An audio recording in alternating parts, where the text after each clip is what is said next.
সরকারি চাকরি অধ্যাদেশ প্রত্যাহারের দাবিতে টানা চতুর্থ দিনের মতো আন্দোলন করছেন সরকারি কর্মকর্তা কর্মচারীরা।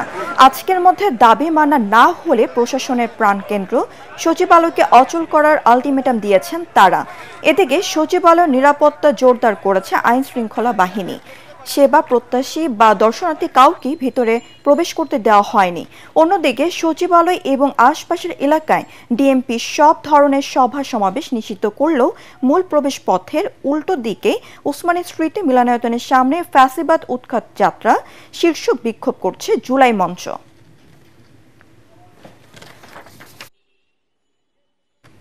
দর্শক, এই মুহূর্তে সচিবালয়ের সামনে আছেন সহকর্মী ইমদাদুল্লাহ বাবু। আমরা সরাসরি চলে যাচ্ছি তার কাছে।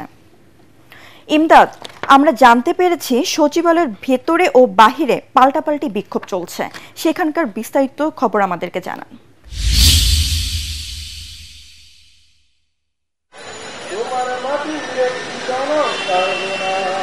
মারিয়া, সরকারি চাকরি অধ্যাদেশ 2025 বাতিলের দাবিতে সচিবালয়ের ভিতরে কিন্তু সকাল থেকে চলছে কর্মচারীদের বিক্ষোভ, এবং এই বিক্ষোভ কর্মসূচির মধ্যে কিন্তু আজকে তারা ঘোষণা দিয়েছিলেন যে বাইরে যে সরকারি 18 লাখের মতো প্রায় কর্মকর্তা কর্মচারী যারা রয়েছেন তারাও তার সাথে একত্রতা ঘোষণা করবেন।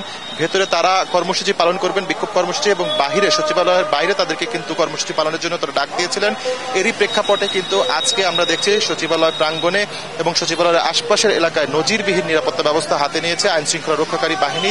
এখানে বিজিবি, র্যাব, ইভেন পুলিশের যে সবচেয়ে আধুনিক যে ইউনিটটি রয়েছে সোয়াট, সেই সব সদস্যদেরকে কিন্তু এখানে মোতায়েন করা হয়েছে। এবং সচিবালয়ে প্রবেশের ক্ষেত্রে শুধুমাত্র যারা কর্মকর্তা কর্মচারী রয়েছেন কেবল তাদেরকেই তাদের আইডি কার্ড দেখে ভিতরে প্রবেশ করতে দেওয়া হচ্ছে। এছাড়া বাইরের কোনো দর্শনার্থী এমনকি সাংবাদিকদেরও এখন পর্যন্ত সচিবালয়ের ভেতরে প্রবেশ করতে দেওয়া হয়নি।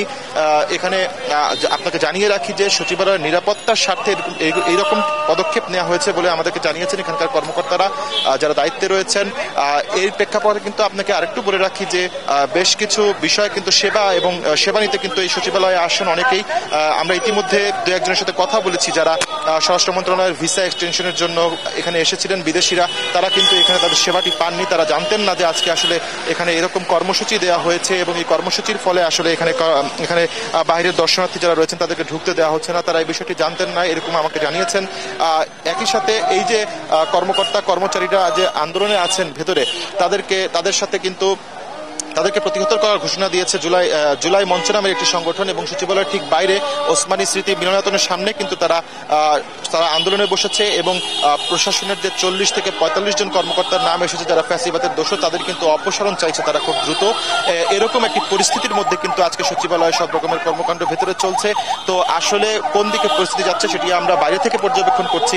পরবর্তী সংবাদে আপনাকে আরো কোনো আপডেট তথ্য পাইলে আমরা জানানোর চেষ্টা করব। মারিয়া।